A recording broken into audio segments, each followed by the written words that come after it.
오직 하나님의 은혜, 오직 하나님의 은혜라는 제목으로 말씀 전하겠습니다.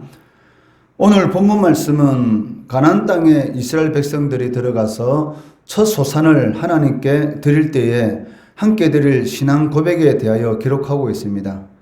본문에 기록된 신앙 고백은 지금까지 이스라엘 백성들과 함께 주신 하나님의 은혜를 기억하고 감사하며 또한 천지 만물의 주인이 하나님이심을 깨닫고 그 앞에 겸손한 자세를 갖도록 하기 위해서 주어졌다라고 할 수가 있습니다. 이러한 본문의 말씀을 통해서 주시는 영적 교훈이 무엇인가 살펴보도록 하겠습니다. 첫째는 하나님의 은혜를 잊으면 안 된다는 것입니다. 모세는 이스라엘 백성들에게 수확한 첫 소산물뿐만이 아니라 하나님께서 베푸신 은혜에 대해서 구체적인 감사의 고백을 함께 드리도록 명령하고 있습니다. 그 이유는 그 이스라엘 백성들로 하여금 하나님께서 그들에게 베푸신 은혜를 대대로 잊지 않도록 하기 위함입니다. 왜냐하면 이스라엘 백성들이 하나님의 은혜를 잊게 된다면 당연히 하나님을 배반하게 될 것이고 하나님을 떠나게 될 것이라는 것을 모세는 너무나 잘 알고 있기 때문입니다. 광야 40년간의 그 삶을 통해서도 하나님이 직접 구름 기둥과 불 기둥을 통해서 이스라엘 백성들과 함께 하시고 이스라엘 백성들을 광야 가운데서 지켜주신다라는 것을 보여주셨는데도 불구하고 얼마나 이스라엘 백성들이 하나님에 대해서 원망하고 불평하고 심지어는 우상 숭배를 하는 그러한 죄를 저질렀습니까? 하물며 가나안 땅에 들어갔을 때에 이스라엘 백성들이 하나님께서 베푸신 그 은혜를 기억하지 않는다면 당연히 하나님을 섬기지 않는 것은 너무나 당연하다는 것이죠.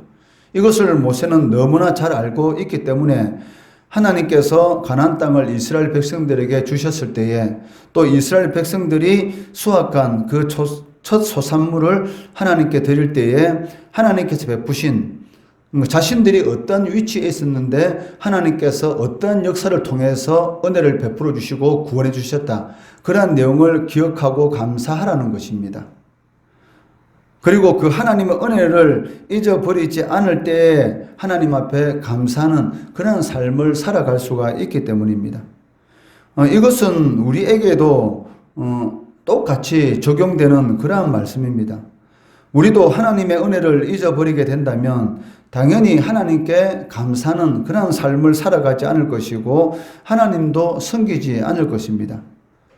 이는 그 바울 사도를 보더라도 알 수가 있습니다. 바울 사도가 자신이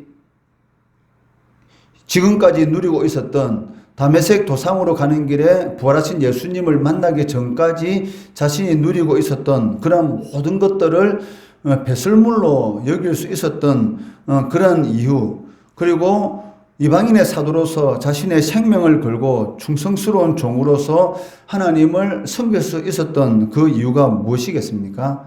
단순히 자신이 사도이기 때문에 거기에 대한 이 책임감 그리고 의무감 때문에 그처럼 하나님을 섬길 수 있었다라고 말을 할 수 없다는 것입니다. 아무리 어떤 직분을 받았다 할지라도 목숨이 위협받는, 그리고 목숨을 걸고 이 복음을 전한다는 것, 그것은 어느 정도는 할 수 있지만 지속적으로 죽기까지 한다는 것은 그것은 단순한 책임감이나 의무감으로서 할 수 있는 것은 아니라는 것입니다. 바울이 그렇게 충성스럽게 하나님을 섬길 수 있었던 것은 하나님께서 자신에게 베푸신 그 은혜가 얼마나 큰지 거기에 대해서 진심으로 감격하고 감사하는 그런 마음을 가지고 있었기 때문에 그런 사역이 가능하였던 것입니다.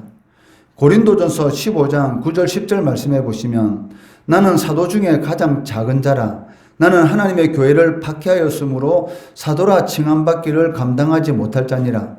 그러나 내가 나된 것은 하나님의 은혜로 된 것이니 내게 주신 그의 은혜가 헛되지 아니하여 내가 모든 사도보다 더 많이 수고하였으나 내가 한 것이 아니요 오직 나와 함께 하신 하나님의 은혜로다 라고 고백하고 있다는 것입니다.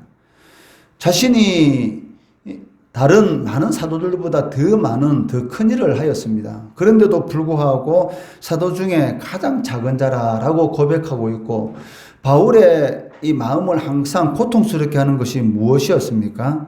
그 하나님의 교회를 박해하였던 것이죠. 물론 자신이 하나님의 뜻을 온전히 알지 못하고 그 당시에 하나님의 교회를 박해하였지만, 그것이 하나님 앞에 서는 그 순간까지 끊임없이 자신을 괴롭게 만들고 빚진 자로서의 이 고통스럽게 만들었습니다.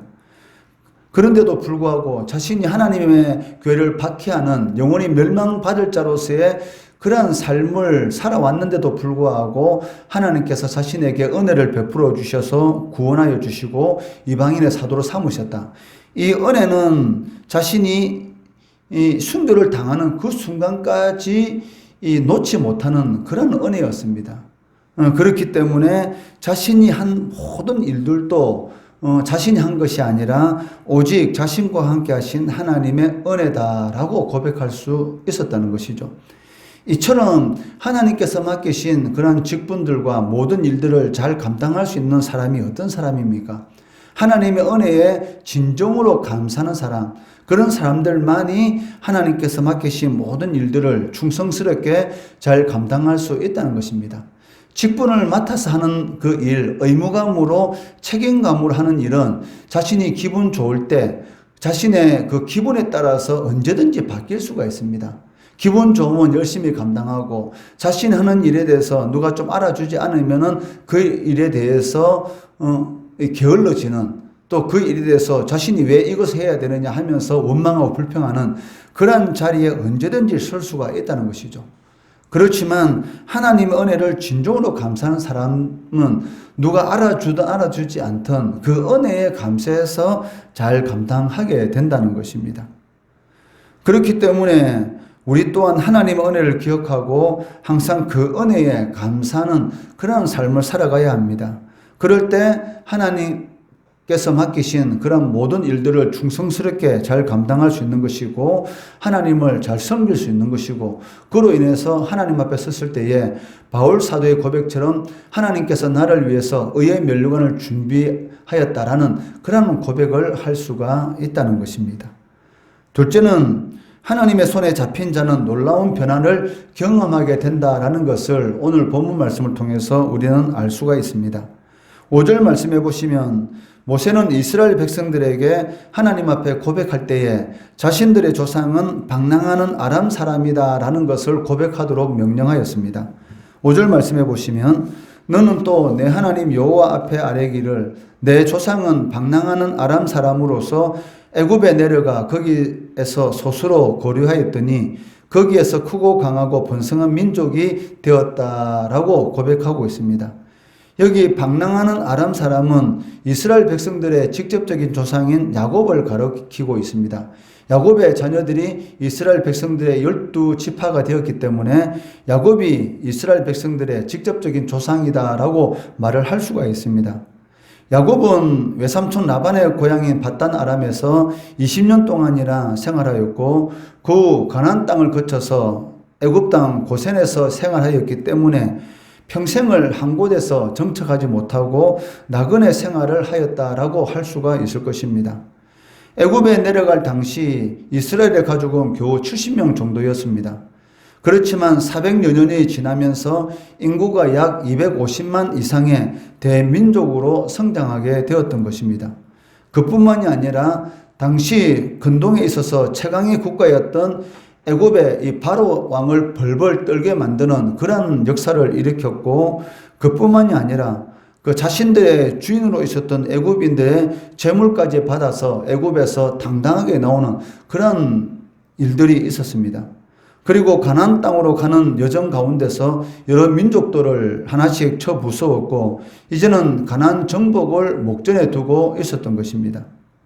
한 사람 야곱의 자손이 어떻게 이토록 강대한 나라로 세워질 수 있었습니까? 70명이 애굽 땅에 들어가서, 그리고 요셉이 죽고 난 이후에는 얼마나 고난과 핍박과 그 삶이, 노예로서의 삶이 힘들었습니까? 그런데도 불구하고 그처럼 많은 인구로 이렇게 성장할 수 있었던 것은 인간의 생각으로는 도저히 있을 수 없는 그런 일들이 이스라엘 민족에 있었는데, 그것은 바로 하나님께서 오늘 본문 말씀에 반복적으로 나오는 그 말씀대로 여호와께서 그렇게 하셨다라는 것을 알 수가 있다는 것입니다. 이러한 사실은 누구든지 하나님께서 그 사람의 삶에 역사하시면, 즉 하나님의 손에 붙들리기만 하면 놀라운 변화를 경험하게 된다는 것을 알 수가 있습니다. 노예에 불과했던 요셉이, 어린 양치기에 불과했던 다윗이, 또한 식민지 국가의 소년이었던 다니엘이 그러한 역사를 경험하고 이방인의 왕들로부터 하나님을 찬양하도록 그러한 일들을 일으켰던 것입니다. 이러한 것들은 성경이 일관되게 주장하고 있는 것입니다. 나이가 어리든 나이가 많든 전혀 상관없이 갈렙이 그 가나안 땅에 들어가서 자신의 하나님께 약속하신 자신의 땅을 차지하게 될 때에 그때 나이가 80이 넘은 그런 나이였습니다. 그런데도 불구하고 이 하나님의 역사를 이룰 수 있었던 것은 하나님께서 그 손을 붙들고 있었기 때문에 그것이 가능하다는 것입니다. 그런데 이보다 더 놀라운 역사, 더 놀라운 사실은 우리가 죄와 허물로 말미암아 영원히 지옥 형벌을 받을 수밖에 없는 그런 사람들인데도 불구하고 하나님의 자녀가 되었다는 것, 이것만큼 놀라운 하나님의 손에 붙들림의 역사는 없다는 것입니다. 이러한 놀라운 변화를 경험한 바울 사도는 무엇이라고 고백하고 있습니까? 고린도후서 5장 17절 말씀해 보시면, 그런즉 누구든지 그리스도 안에 있으면 새로운 피조물이라, 이전 것은 지나갔으니 보라 새 것이 되었도다 라고 고백하고 있다는 것이죠. 노예에 불과했던 요셉이 애굽의 총리가 되었던 것, 어린 양치기에 불과했던 다윗이 이스라엘의 왕이 되었던 것, 식민지 국가의 소년인 이 다니엘이 내 제국에 거쳐서 2인자의 삶을 살아갔다는 것, 이런 것은 너무나 대단한 것입니다. 그렇지만 이런 것보다 더 대단한 것이 무엇입니까? 마귀의 종이었고 아무 소망이 없던 그런 삶을 살아가던 우리들, 영원히 지옥 형벌을 받을 수밖에 없던 우리들이 하나님께서 직접 육신의 몸을 입고 오셔서 나의 모든 죄와 허물을 대신해서 십자가에 못 박혀 돌아가심으로 인해서 내가 하나님의 자녀가 되었다. 이것만큼 하나님의 손에 붙들리는 그런 역사가 어디에 있겠습니까? 이런 은혜만큼 큰 은혜가 어디에 있겠습니까? 그렇기 때문에 바울 사도는 누구든지 그리스도 안에 있으면 새로운 피조물이라. 이전 것은 지나갔으니 보라 새 것이 되었도다. 이제는 마귀의 종이 아니라 하나님의 자녀로서의 권세와 능력을 소유한 자들이 되었다라고 선포하고 있다는 것입니다. 이러한 놀라는 변화는 모두 하나님께서 일으키셨습니다. 이처럼 하나님의 손에 붙들리기만 하면, 하나님께서 역사하시기만 하면 비참한 처지에 있던 자도 지극히 영광스러운 그런 삶을 살 수가 있다는 것입니다. 그렇기 때문에 우리의 인생이라고 우리의 뜻대로 살아가는 것이 아니라 우리의 삶을 하나님의 손에 맡겨드려야 한다는 것입니다. 어떤 상황 가운데 있을지라도 하나님의 뜻대로, 하나님의 말씀대로 하나님께 의지하는 그런 삶을 살아가게 된다면 우리의 삶 가운데 놀라운 변화의 역사, 생각지도 못했던 그런 하나님의 역사가 나타나게 된다는 것이죠. 이것은 성경이 끊임없이 지속적으로 우리들에게 가르쳐주고 있는 그런 교훈이다라는 것을 알 수가 있습니다. 오늘 본문 말씀을 통해서 우리는 두 가지를 살펴보았습니다. 첫째는 하나님의 은혜를 잊으면 안 된다는 것입니다. 하나님의 은혜를 잊게 되면 당연히 하나님을 떠나게 될 것이고 하나님을 섬기지 않는 그러한 삶을 살게 될 것이고 결국은 멸망을 당하게 된다는 것입니다. 둘째는 하나님의 손에 붙들리기만 하면 놀라운 변화를 경험하게 된다는 것입니다. 누가 하나님의 손에 붙들립니까? 하나님의 말씀대로 살아가는 자들, 상한 심령을 가지고 하나님 앞에 나오는 자들, 이러한 자들을 하나님께서 붙들어 주시고 그러한 자들을 통해서 하나님의 놀라운 역사를 일으키신다는 것이죠. 오늘 이 본문 말씀대로 하나님 은혜를 기억함으로 인해서 하나님을 기쁘시게 하는 그런 삶을 살아가시고 하나님의 손에 붙들리는 그런 놀라운 역사를 경험하는 성도 되시기를 주의 이름으로 축원합니다.